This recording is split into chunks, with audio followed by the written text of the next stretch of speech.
Top 10 Bannerlord mods 2021! Yeah! Number 10, Unlimited Default Arrows.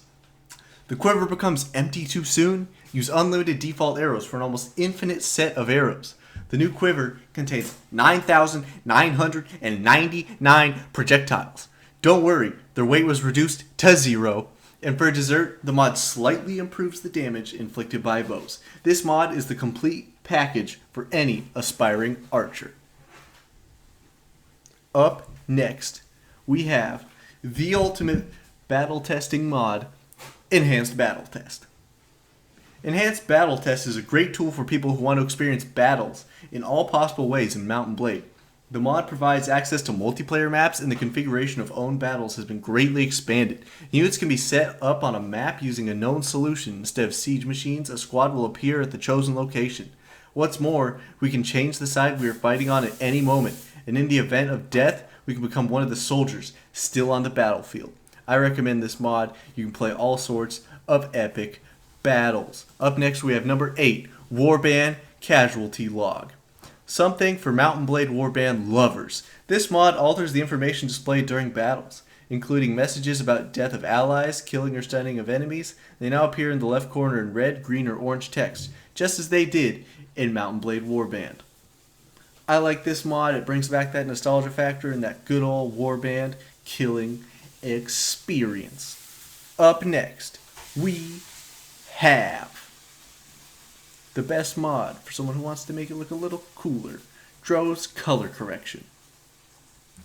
Moderators are not idle. Mount & Blade 2 Bannerlord has already received minor graphical improvements. One representative of this category is Dros color correction. As the name suggests, this mod adds better colors. The author sharpened the graphics and at the same time revamped lighting and contrast. The end result is pretty good. Subtle changes are eye-catching and don't affect the performance. I recommend this mod every time I play Mount & Blade Bannerlord.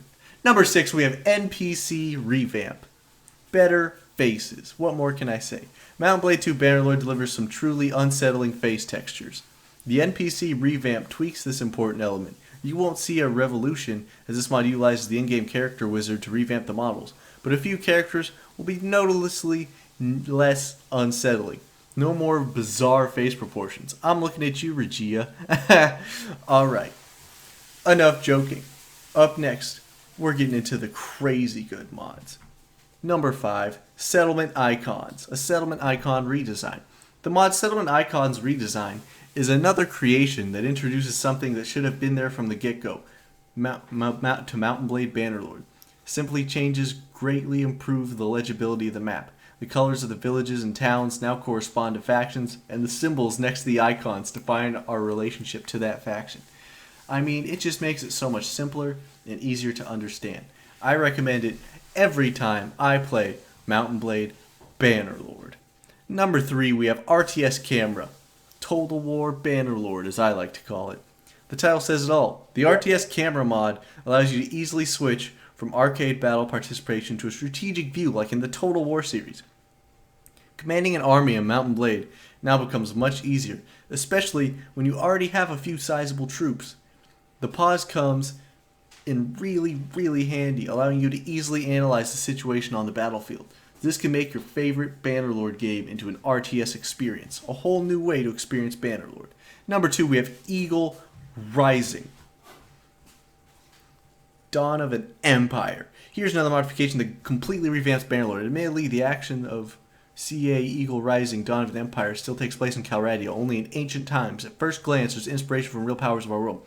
The Empire faction is clearly a reference to ancient Rome, while the Crusade represents the Greek cities. This involves rebuilding unit trees. You have to admit the effects are great. Soldiers often look better than original Mount & Blade. They have cool aesthetics, cool Roman stuff. The mod also conceives continuous support. But at number 1, we have The Long Night, of course, the greatest mod for Bannerlord so far. Winter's coming to Mount & Blade. In fact, it has already arrived because Mount & Blade 2 Bannerlord has lived to see a total conversion, moving players to the realities of the incredible popular Game of Thrones universe. The mod The Long Night Game of Thrones Total Conversion White Walkers, could it be shorter, throws us into the middle of a conflict between North and the Lannisters. If you're a fan of the universe, you'll feel right at home as soon as you start playing. The map has been completely rebuilt, so you'll see the headquarters of the most important factions, as well as the wall and other characteristic locations. Other changes occur on the battlefield Forget the classic units from Bannerlord. You'll command soldiers, the Kingdom of the North, or the Rock. There are also terrifying creatures from the Beyond the Wall. Moreover, even dragons and giants appear. Another novelty are spells. A properly used Wall of Fire can give you a huge advantage. In short, only the foundations of the game are left.